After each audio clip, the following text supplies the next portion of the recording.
అబ్బబ్బా, వచ్చెంతో కాలం కాలేదు. వంటగదిని మొత్తం మార్చి పారేసింది. నానా, అమ్మేనా ఈ మాట అంది? ఏది ఒకసారి గిల్లు.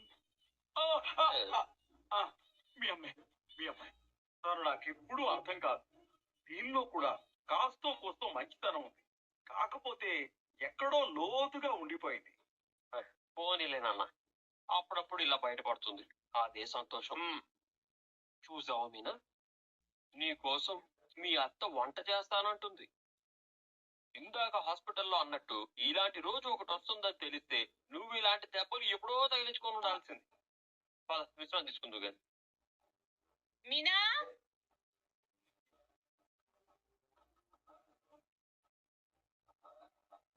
మళ్ళీ ఏంటి? చెప్పండి అత్తయ్య. కారు ఎక్కడ పెట్టావే? ఇదిగోండి, ఇక్కడ పెట్టాను. సర్లే వెళ్ళు.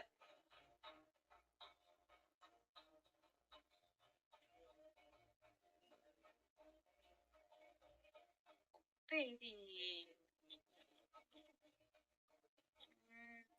మీనా,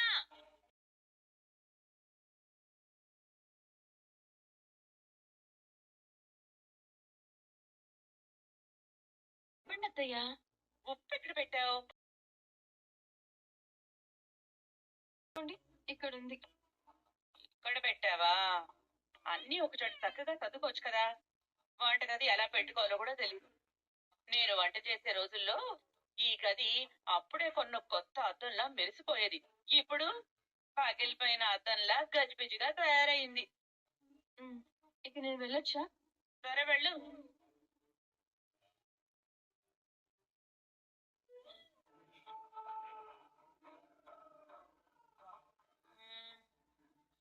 చింతపండు ఎక్కడుంది? మీనా, చింతపండు ఎక్కడ పెట్టావు? ఉండండి. నువ్వు ఉండు, ఆ వంట సంగతి నేను చూసుకుంటా. అమ్మా, ఇది చింతపండే కదమ్మా. ఓహో, చింతపండు అనుకున్నా.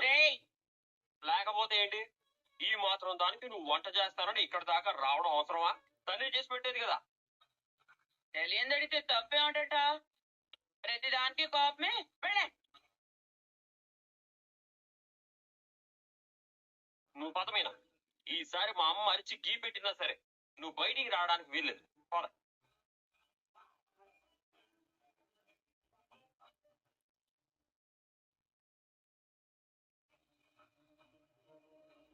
ఏంటనా, ఇంకా నొప్పి తగ్గలేదా? వాడు నన్ను ఎలా కొట్టాడో తెలిసి కూడా తగ్గలేదా అని ఎలా అడుగుతున్నావు రా? డాక్టర్ దగ్గరికి వెళ్దామా మరి? ఎందుకు? మళ్ళీ పరువు తీసుకోవడానికా? ఆ బాలుని ఏదో ఒకటి చేయాలన్నా. నిన్ను ఇలా చూడలేకపోతున్నాను. రేయ్, ఇన్ని రోజులు నాతోనే ఉండి నేనిచ్చిన డబ్బు తీసుకొని చివరికి నాతోనే గొడవపడి వెళ్ళాడు రా శివగాడు. అది ఇంకా బాధగా ఉంది. బావా బావమర్ది ఒకటైపోయినట్టున్నారన్నా. వాడింక మన దగ్గరికి రాకపోవచ్చు. అయితే పైకి పంపించేద్దాం. అర్థం కాలేదన్నా. బావా బామర్దులకు కలిపి ఒక స్పాట్ పెట్టాలరా.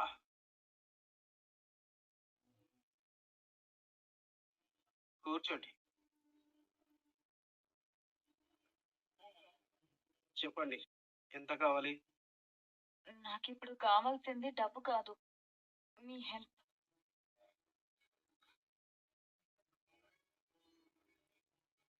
ఏంటది? నన్ను ఒకడు టార్చర్ పెడుతున్నాడని చెప్పాను కదా. వాడిని కొట్టి జైలుకు పంపించాం కదా. వాడిప్పుడు మళ్ళీ బయటకు వచ్చాడు. నన్ను డబ్బుల కోసం బ్లాక్ మెయిల్ చేస్తున్నాడు. అవునా? వాడు అదే పనిగా మీ వెంట ఎందుకు పడుతున్నాడు?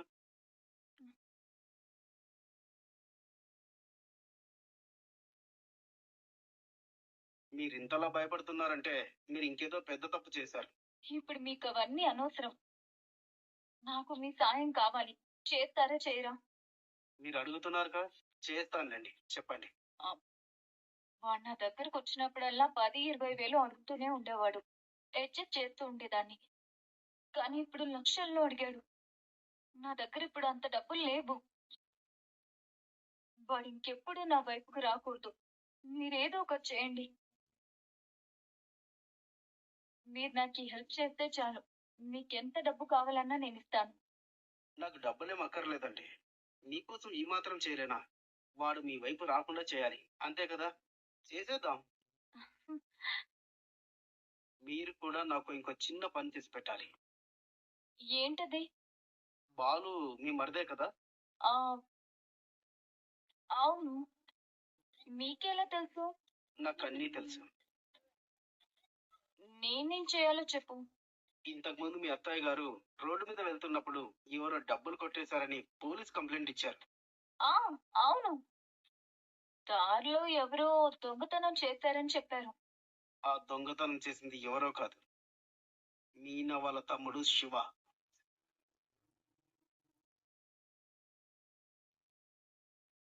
ఆ, శివానా? అవును. వాడు మీ ఇంటికి వచ్చినప్పుడు మీ అత్తయ్య వాడి మీద దొంగ అని ముద్ర వేసిందట.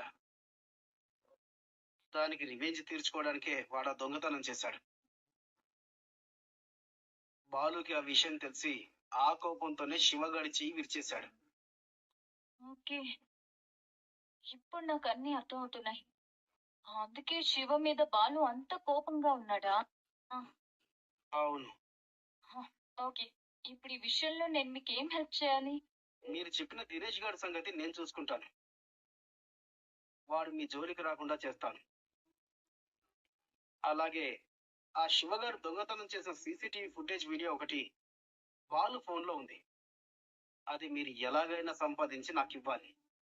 ఇన్ని రోజులు అడగకుండా ఇప్పుడెందుకు ఈ విషయం అడుగుతున్నారు? మీరు మీ పర్సనల్ విషయం ఏదో నా దగ్గర దాస్తున్నారు కదా, అది నేను అడగకుండా ఉండాలంటే మీరు దీని గురించి నన్ను అడగొద్దు.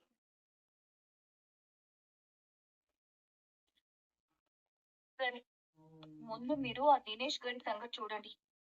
మీరు వెళ్ళండి, నేను చూసుకుంటాను. సరే.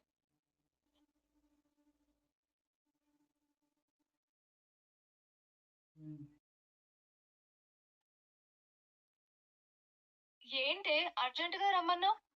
గుణాన్ని కలిసావా? మాట్లాడావా? ఏమన్నాడు? మాట్లాడని. అంతా విని వాడు మనకు ఫేవర్ చేయాలంటే నేను తనకు ఫేవర్ చేయాలంట.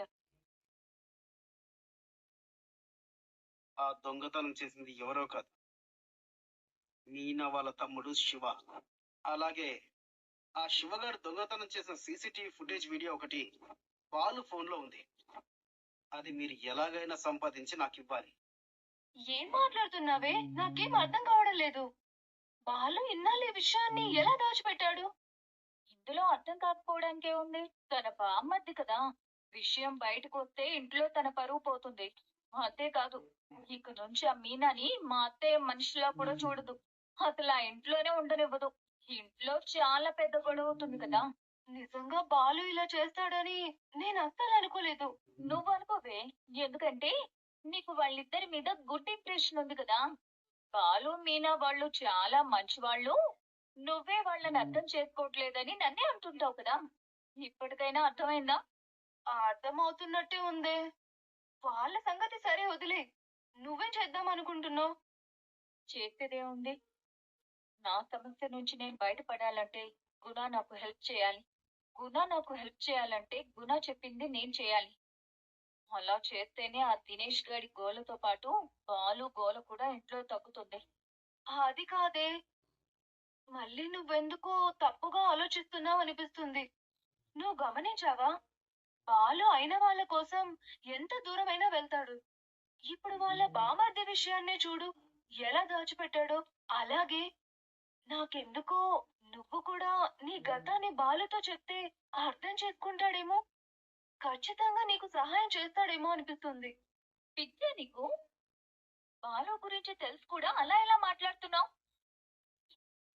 మనోజ్ ని ఇప్పటికీ లక్షలు మింగినోడా అని ఏడ్పిస్తూ ఉంటాడు. వాళ్ళ తమ్ముడు రవిని కూడా లేచిపోయినోడా అని అంటూ ఉంటారు. మన సీక్రెట్లు అతనికి తెలిసాయంటే పులి నోట్లో తల పెట్టినట్టే. ఇక వెనక్కి లాక్కోలేము. ఇప్పటికే నేనేదో దాస్తున్నానని బాలుకి ఎప్పటి నుంచో అనుమానంగా ఉంది. నేనెప్పుడు దొరుకుతానా అని ఎదురు చూస్తూ ఉన్నాడు. అసలు బాలుకు ఆ ఛాన్సే ఇవ్వకూడదు. ఎలాగైనా సరే శివ వీడియో బయట పెట్టి వాడి నిజ స్వరూపం ఏంటో తెలిసేలా చేస్తాను. అయితే నువ్వు ఇప్పుడు బాలు ఫోన్ లో ఉన్న వీడియోని ఎలా అయినా సంపాదించాలి. సంపాదిస్తాను. లేదంటే ఆ దినేష్ గాడు నన్ను టార్చర్ పెట్టి చంపేస్తాడు.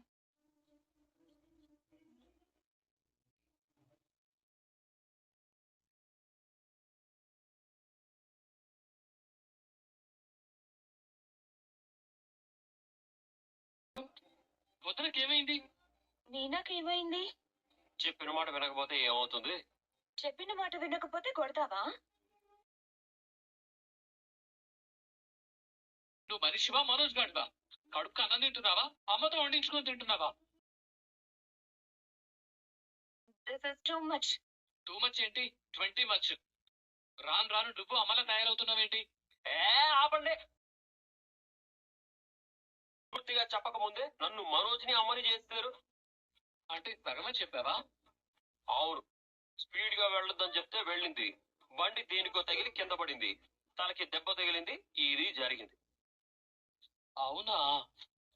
అయినా చాలా దెబ్బ తగిలింది. కంపెనీ నీ మొగుణ్ణి. ఆ, నువ్వు మీనావి, పూల కంపవి, నా పెళ్ళానివి.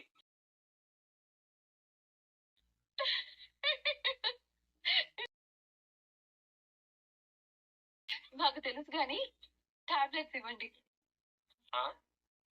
ఇంతసేపు అన్ని మర్చిపోయావా? ఏది మర్చిపోలేదు. నేను ఇలా గతం మర్చిపోతే మీరేం చేస్తారో చూద్దాం అనుకున్నాను. ఏం చేసేవాడిని? గతం గుర్తున్న ఇంకొక అమ్మాయిని పెళ్లి చేసుకునేవాడిని. హా, చేసుకోండి చేసుకోండి. నేను కాబట్టి అన్నీ మర్చిపోయి పని చేస్తున్నాను. కాసేపు కంగారు పెట్టావు కదా రాక్షసి పూల కంప. టాబ్లెట్స్ ఇస్తారా ముళ్ళకప్ప?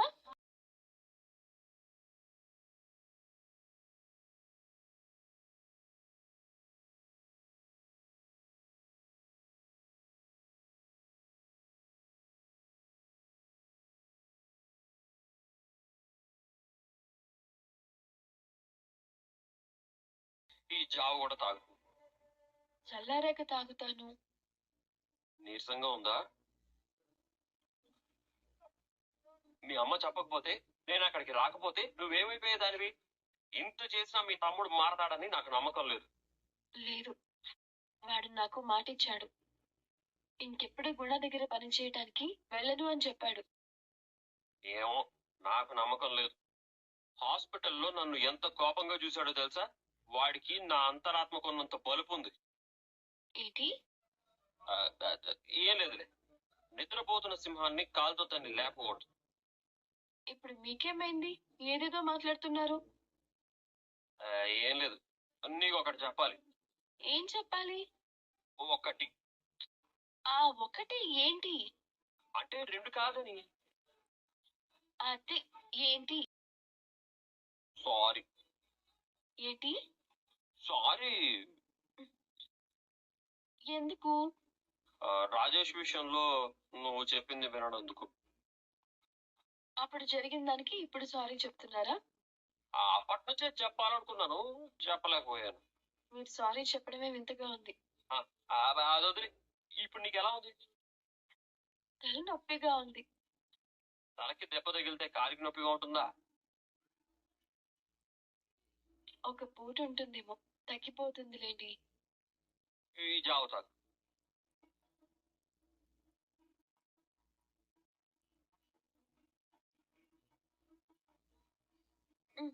చాలు.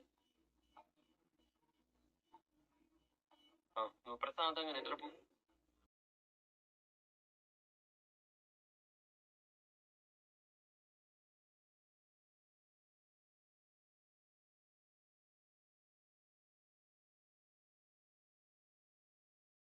మనకెవరి మీదన్నా ప్రేమ ఇలాంటప్పుడే తెలుస్తుంది. నాకు నీ మీద ఎంత ప్రేమ ఉందో ఇవాళే తెలుసు.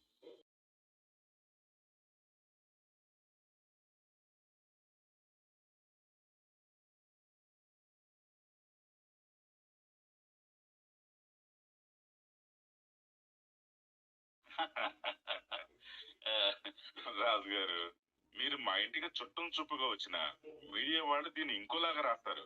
తప్పదు కదా, మర్యాద పూర్వకంగా కలవడానికి వచ్చినా మన వాళ్ళకి నచ్చదు. రాజకీయంలో ఉన్న వాళ్ళు ఏం చేసినా ఆ కోణంలోనే చూస్తారు. సరే, ఇంటికి నీ వచ్చిన విషయం ఏంటో చెప్తాను. నాకు మనవడు పుట్టాడు. ఓహో, కంగ్రాచులేషన్స్ రాజు గారు. Thank you. ఆ, వాడి పాఠశాల ఇంకో 4 రోజుల్లో జరిపించాలనుకుంటున్నాం. ఆ ఫంక్షన్ కి పిలవడానికి వచ్చాను. తప్పకుండా. మేలు లేకుండా మీ ఇంట్లో ఫంక్షన్ ఎలా జరుగుతాయండి? కాఫీ తీసుకోండి సార్. మీ కోడలే కదా? అమ్మాయి చక్కగా ఉంది. పద్ధతులు బాగా తెలిసిన అమ్మాయి అనుకుంటా. కాఫీ తీసుకోండి మామయ్య. మరి మా నీలకంఠకి మీరు వారసుని ఎప్పుడు ఇస్తున్నారు? ఏంటి సంజు, వారసుడు గురించి అడిగితే పొలమారింది? ఏం లేదు అంకిల్, ఇంకా ప్లాన్ ఏం చేసుకోలేదు. సర్లే అయితే, మరి నేను బయలుదేరుతాను. ఆ, మీరందరూ కుటుంబ సమేతంగా ఫంక్షన్ కి రావాలి. తప్పకుండా వస్తాం రాజు గారు. బాయ్. అంకిల్,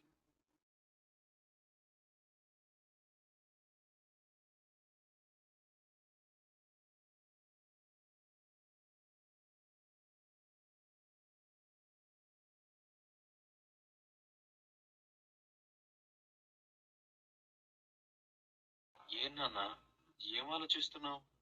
ఇంకో కాఫీ ఏమైనా కావాలా? అక్కర్లేదు కానీ అవును, ఇల్లే ఇన్నాళ్ళు అవుతున్నా మీకు ఇంకా పిల్లలు పుట్టలేదంట్రా? ఇద్దరికి ఏమైనా సమస్య? అలా అడుగుతున్నావేంటి నాన్న? తనదే సమస్య లేదు, అంతా వీడిలోనే ఉంది. కట్టుకున్న పెళ్ళాన్ని ఎప్పుడైనా పెళ్ళాంలా చూస్తే కదా. ఆయన మీకేమీ తెలియనట్టు అలా అడుగుతారేంటండి? ఎప్పుడు చూసినా తాగింటికొచ్చి పెళ్ళాన్ని తిట్టో భయపెట్టో ఏ సంబంధం లేనట్టుంటే ఎప్పటికీ పిల్లలు పుట్టరు.